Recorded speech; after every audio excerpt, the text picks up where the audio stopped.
성경 시편 39편입니다.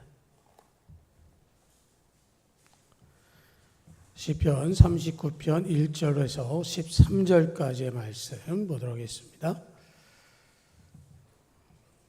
시편 39편 1절에서 13절까지입니다. 우리 같이 한 목소리로 받들어 읽겠습니다. 내가 말하기를 나의 행위를 조심하여 내 혀로 범죄하지 아니하리니 악인이 내 앞에 있을 때에 내가 내 입에 재갈을 먹이리라 하였도다. 내가 잠잠하여 선한 말도 하지 아니하니 나의 근심이 더 심하도다. 내 마음이 내 속에서 뜨거워서 작은 소리로 읊조릴 때에 불이 붙으니 나의 혀로 말하기를 여호와여 나의 종말과 연한이 언제까지인지 알게 하사 내가 나의 연약함을 알게 하소서. 주께서 나의 날을 한 뼘 길이만큼 되게 하심에 나의 일생이 주 앞에는 없는 것 같사오니 사람은 그가 든든히 서 있는 때에도 진실로 모두가 허사뿐이니이다. 진실로 각 사람은 그림자같이 다니고 헛된 일로 소란하며 재물을 쌓으나 누가 거둘는지 알지 못하나이다. 주여 이제 내가 무엇을 바라리요? 나의 소망은 주께 있나이다. 나를 모든 죄에서 건지시며 우매한 자에게서 욕을 당하지 아니하게 하소서. 내가 잠잠하고 입을 열지 아니함은 주께서 이를 행하신 까닭이니이다. 주의 징벌을 나에게서 옮기소서. 주의 손이 치심으로 내가 쇠망하였나이다.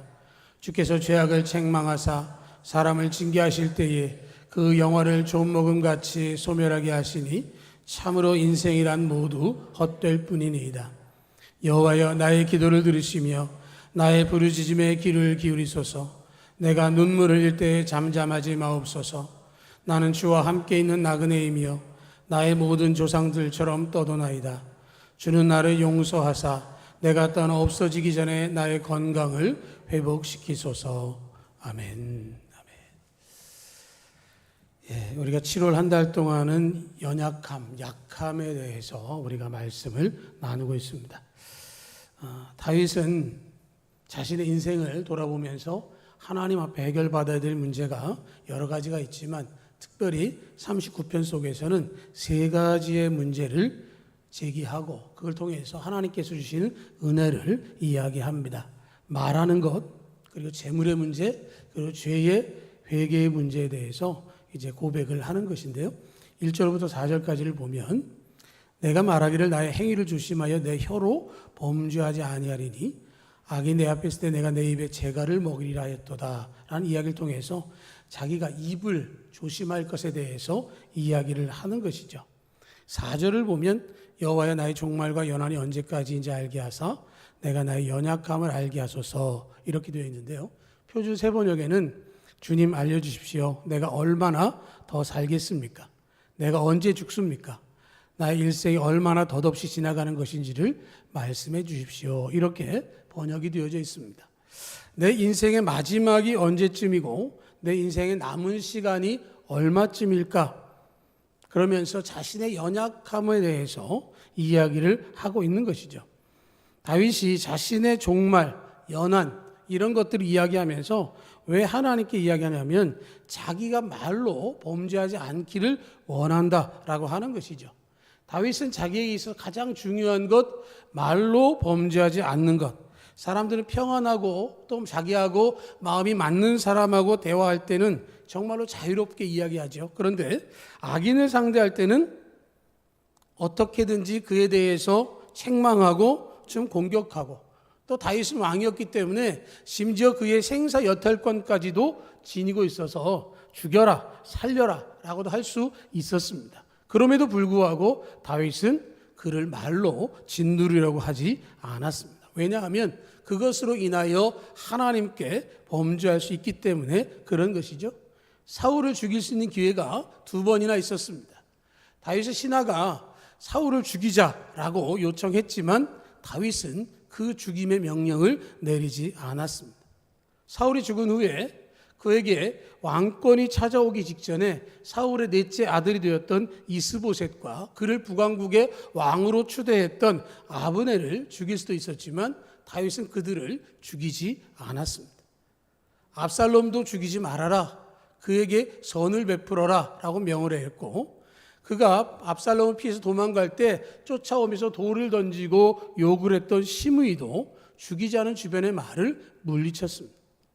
다윗은 1절의 말씀처럼 악인들을 상대할 때에는 입에 재갈을 물리는 심정으로 참고 또 참았습니다. 자기 마음대로 할 수 있다면, 감정대로 할 수 있다고 한다면 한 번에 제압할 수 있는 존재들이지만, 그러나 그들을 향해서 스스로 재갈을 물렸습니다. 그리고 그 재갈을 물린 것에 대해서 2절에서 뭐라고 얘기를 하냐면, 내가 잠잠하여 선한 말도 하지 아니하니 나의 근심이 더 심하도다 라고 이야기를 합니다. 그 말을 표현하지 못하니까 자기 안에 답답함이 가득하고 그 답답함에 대해서 어떻게 할 방도를 못 찾겠다 할 정도로 안타까운 마음이 드러나 있는 것이죠. 아무리 선한 말로 자신에 대해서 악하게 대하는 사람에게 표현한다 할지라도 그것을 그대로 받아들이지 않고 오히려 중상모략하고 음해하고 나쁜 소문을 부풀릴 수 있기 때문에 그것을 하지 않고 침묵하자니 너무도 근심이 가득했다라는 얘기를 하고 있는 것이죠. 악인에 대해서 입에 재갈을 물리고 선한 말조차 하지 않으려고 하는 그런 상황, 그 답답함을 해소할 방법은 다윗에게는 하나밖에 없었습니다. 오직 하나님께 호소하는 것입니다. 우리는 불평불만 또 나에게 좀 만족되지 않는 것이 있으면 내가 아는 사람에게 가서 그 이야기를 하려고 합니다.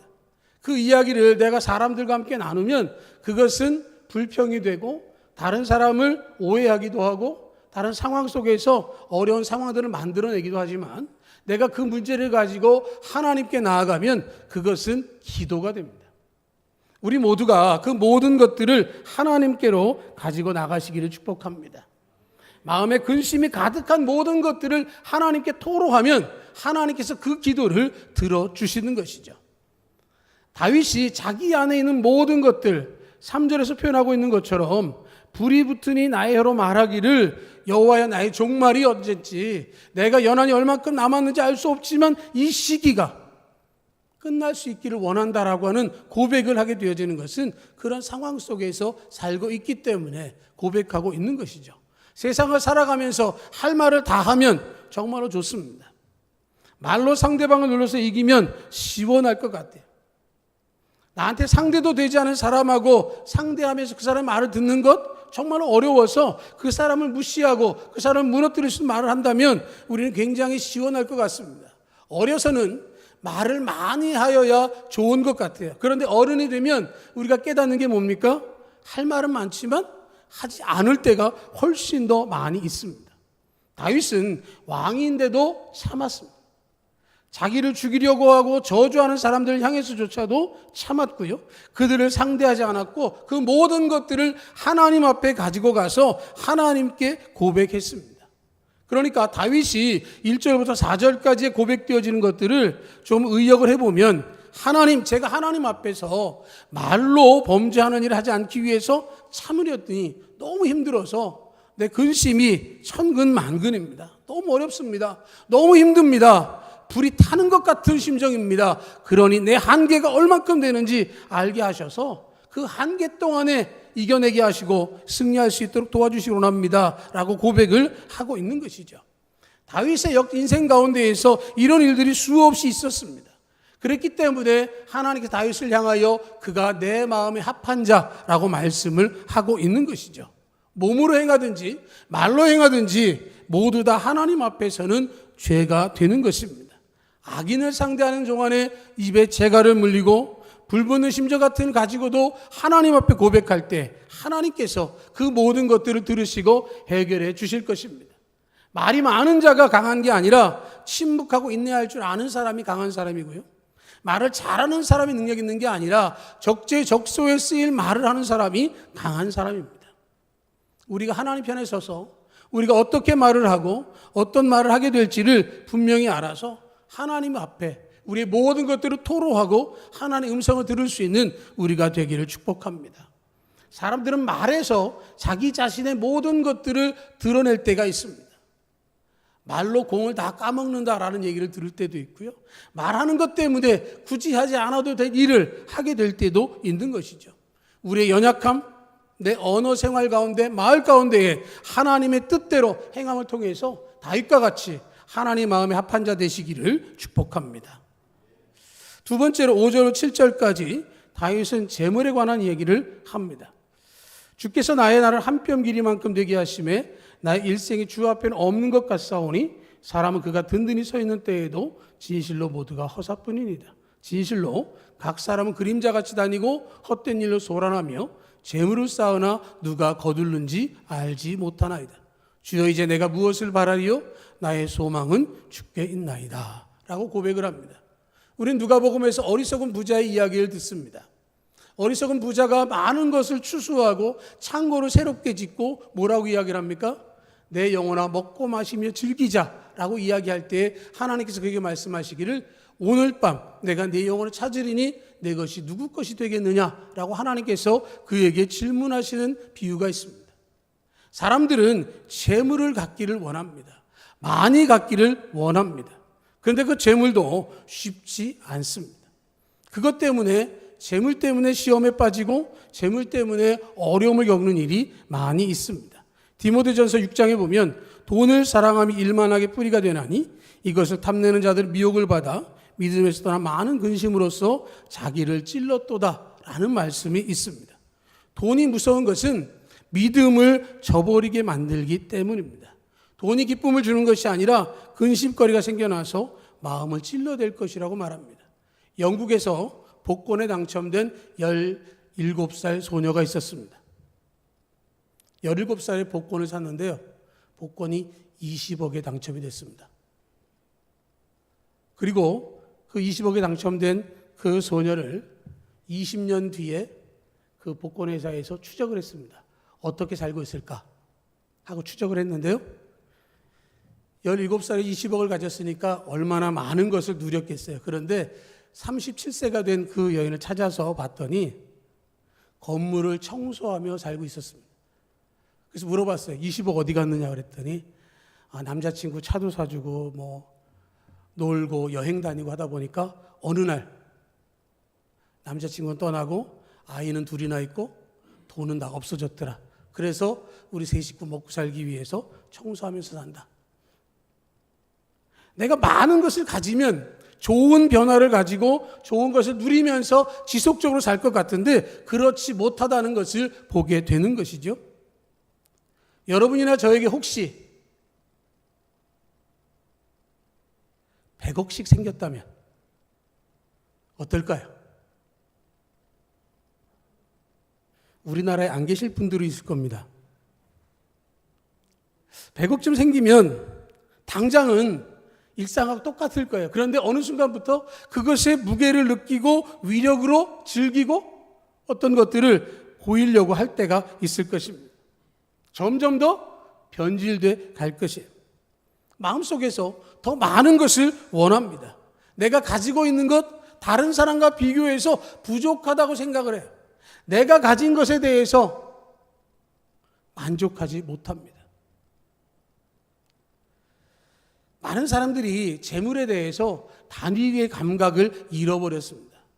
어려서는 10만 원, 100만 원 이래도 엄청 컸는데요. 요즘 하도 TV에서 억대 단위를 얘기하니까 억에 대해서 별로 감각이 없습니다.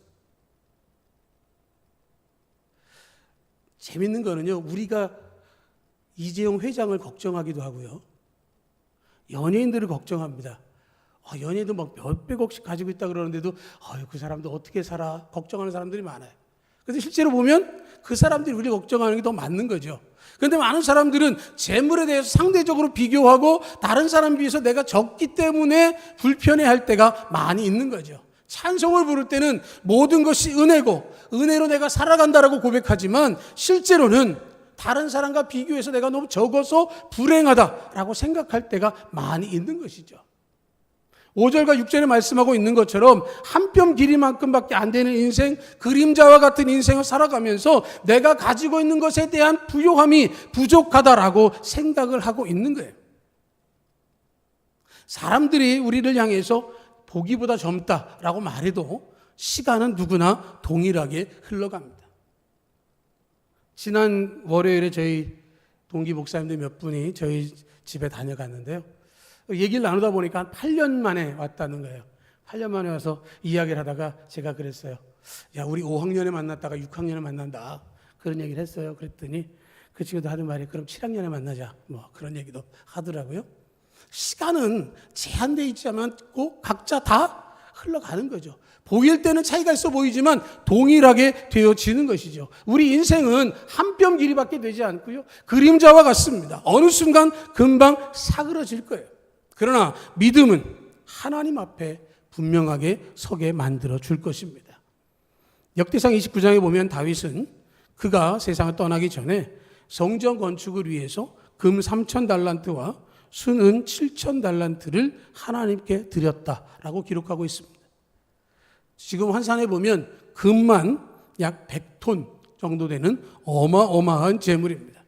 그 재물의 양이 문제가 아니라 다윗이 뭐라고 고백하냐면 내 하나님의 성전을 위하여 힘을 다하여 준비하였나니 내 마음이 내 하나님의 성전을 사모함으로 내가 사유한 금, 은으로 내 하나님의 성전을 위하여 드렸노라. 하나님께 다윗이 그것을 드렸다는 거예요. 그랬기 때문에 오늘 말씀 6절에서 재산을 늘린 일조차도 다 허사이니 장차 그것을 거두어 드릴 사람이 누구일지는 아무도 모르는 일입니다 라고 이야기를 하고 있는 것이죠. 다윗에게 있어서 재물은 하나님께 주신 은혜의 산물입니다. 그 모든 것들을 하나님께 돌려드리고 자기는 믿음 하나만을 가지고 하나님께 나가기를 원하는 거죠. 그러니까 7절에서 주여 이제 내가 무엇을 바라리요? 나의 소망은 주께 있나이다. 우리 인생은 언젠가 하나님 앞에 서게 될 것이고 하나님 나라에 가는 것이 우리 신앙의 소망이 되어야 하는 것입니다. 재물 때문에 하나님을 저버리고 살아가는 것은 짧은 인생 가운데에 쓸모없이 허비하는 잘못된 삶의 선택이 되는 것이죠. 다윗은 재물이 많았고 권력도 있었지만 모든 것들을 하나님께 드리고 믿음만을 고백하고 하나님 앞에 나가기를 원했습니다. 나는 이제 하나님 한 분만을 소망으로 삼고 내 인생의 마지막을 정리하겠습니다 라고 신앙 고백을 하고 있는 것이고요. 하나님께서 다윗을 기쁘게 받아주셨을 것입니다. 우리에게 있어서 물질은 정말로 필요한 것입니다. 그러나 한번 생각해 보면 그동안 내가 살아오면서 먹고 입고 자고 우리가 누렸던 모든 것들, 내가 가지고 있는 지금의 모든 것들이 다 하나이신 은혜로 역사한 것임을 우리는 기억해야 하는 것이죠. 우리가 감사로 고백하느냐 아니 불평하느냐는 믿음에 달려 있는 것입니다. 지금까지 어땠는지 알 수 없지만 그것은 다 차치하고 지금부터라도 욕심을 내려놓고 염려로 인해서 고통받지 않고 오직 하나님만을 소망하고 하나님 나라를 꿈꾸는 모두가 되시기를 축복합니다. 다윗은 말에 관해서 이야기했습니다. 재물에 관해서 이야기했습니다. 그리고 그 모든 것 속에서 일어나는 죄악의 문제를 해결할 것에 대해서 8절 이하에서 말씀을 하고 있는 것이죠. 8절 이하에 보면 나를 모든 죄에서 건지시며 우매한 자에게서 욕을 당하지 않게 하소서라고 이야기를 하고 있습니다. 주님 앞에서 자신의 죄된 모습을 고백하고 있는 것이죠. 자기를 회복해달라고 이야기하고 있습니다. 죄의 문제를 해결받기를 원하고 죄에 대한 징벌과 책망에서 벗어나고 눈물을 흘리는 참회의 기도와 부르심을 통해서 용서함을 받기를 원하고 있는 것입니다. 다윗이 그의 인생을 마무리하는 시기에 죄의 문제에 대해서 정리하기를 원했다는 사실을 우리가 기억해야 하는 것이죠. 우리가 정리해야 될 가장 큰 문제는 죄의 문제입니다.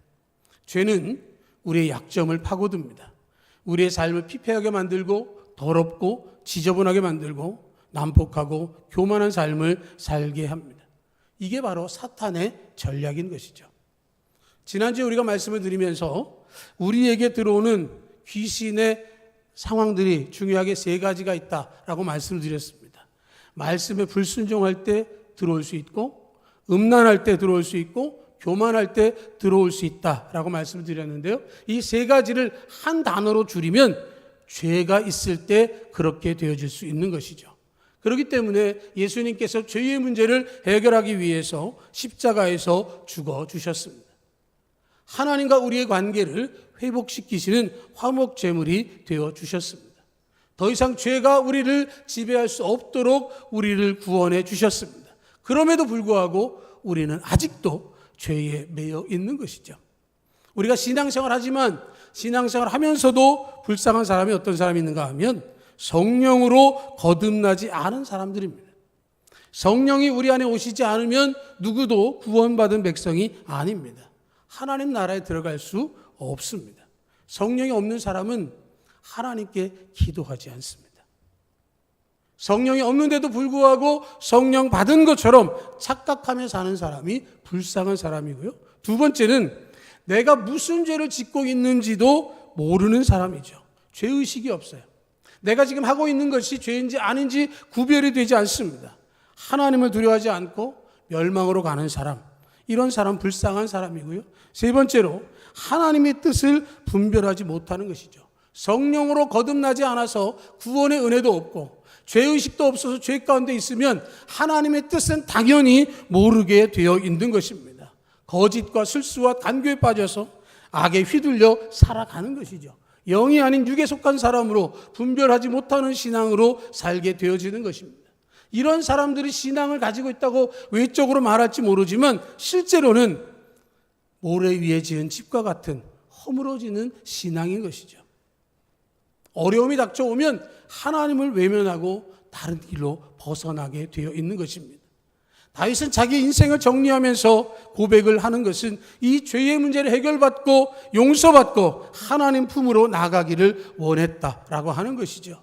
7절의 말씀처럼 이제 내가 무엇을 바라려 나의 소망은 주께 있나이다 라는 고백은 자신의 연약함을 고백하면서 하나님 은혜 가운데에 자기가 있기를 원한다라고 말하는 것이죠.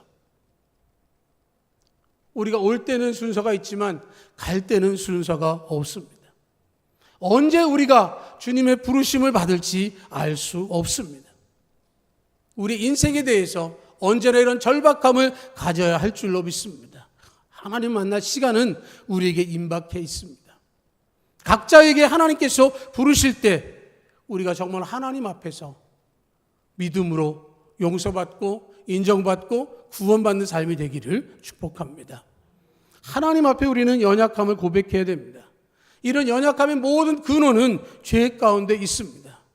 죄 가운데 있는 모든 사람들을 향해서 11절에서 말씀하시기를 주께서 그 영화를 좀 먹은같이 소멸하게 하시겠다고 말씀을 하고 있습니다. 좀이 쓸면 처음에는 표시가 나지 않습니다. 아주 작은 점으로부터 출발합니다. 그런데 그것이 조금 더 지나서 아주 그것이 왕성하게 되어지면 표시나지 않게 모든 것들이 다 허물어지는 것이죠. 짧은 인생 가운데에 우리가 정말로 하나님의 은혜를 누리고 믿음 가운데 살길 원한다면 내 연약함을 인정하고 주님 앞에 고백하고 나아가는 것입니다. 내 모든 것은 하나님께서 붙들고 역사해 주시는 것입니다. 지금까지 우리를 참아주시는 것은 우리를 불쌍히 여겨주시기 때문입니다. 우리를 긍휼히 여겨주시기 때문에 우리의 모든 것들을 이해하시고 지금까지 참고 계시는 것이죠. 우리가 정말로 그렇게 하지 않으면, 믿음으로 나아가지 않으면 어느 순간 어두운 데로 쫓겨나 슬피 울며 이를 가는 그런 영벌에 처해지게 될 것입니다. 내가 앞으로 무엇이 되겠다, 내가 앞으로 무엇을 이루겠다, 무엇을 하겠다를 넘어서서 가장 중요한 것은 내 자신을 하나님 앞에 고백하고 내가 어떤 존재인지를 인정하고 온전한 믿음 가운데 살게 해달라고 주님께 의지하며 나가는 우리가 될 수 있기를 축복합니다. 우리 주님 오셔서 말씀하셨습니다. 회개하라, 천국이 가까이 왔느니라. 다른 말씀 많이 할 수 있었습니다. 그런데 세례 요한도 그렇고 예수님도 그렇고 회개하라, 천국이 가까이 왔느니라. 죄의 문제가 해결되지 않으면 나머지의 문제가 해결되지 않기 때문에 그렇게 하신 것이죠. 다윗이 12절에 이야기를 합니다. 내가 눈물 흘릴 때 잠잠하지 마옵소서. 내가 눈물 흘릴 때 잠잠하지 마옵소서. 우리가 하나님 앞에서 많이 울어야 됩니다. 은혜 받아서 울기도 하고요. 정말로 중요한 것은 내가 죄 가운데 있음에 대해서 울고 나의 한계 때문에 이 연약함을 회복하게 해달라고 위해서 울고 죄를 끊어내기 위해서 우는 그런 믿음의 고백이 우리 가운데 있어져야 하는 것이죠. 그런 눈물을 주님께서 기뻐 받으시고 하나님 나라에 들어가기에 합당한 존재로 세워주실 것입니다. 다윗은 우리의 연약한 부분에 대해서 말과 재물과 회개에 대해서 이야기해 주었습니다. 그러니까 7월 한 달 동안 우리 자신을 지켜보면서 또 우리 자신을 점검해 보면서 내가 정말로 주님 앞에 얼마나 온전하게 되어 있는가를 바로 생각하고 믿음 가운데서 주를 의지함을 통해서 정말로 간절한 눈물을 통해서 은혜의 자리에 나아가고 주님의 사랑과 위로와 평안을 누리는 모두가 될 수 있기를 주님의 이름으로 축복합니다.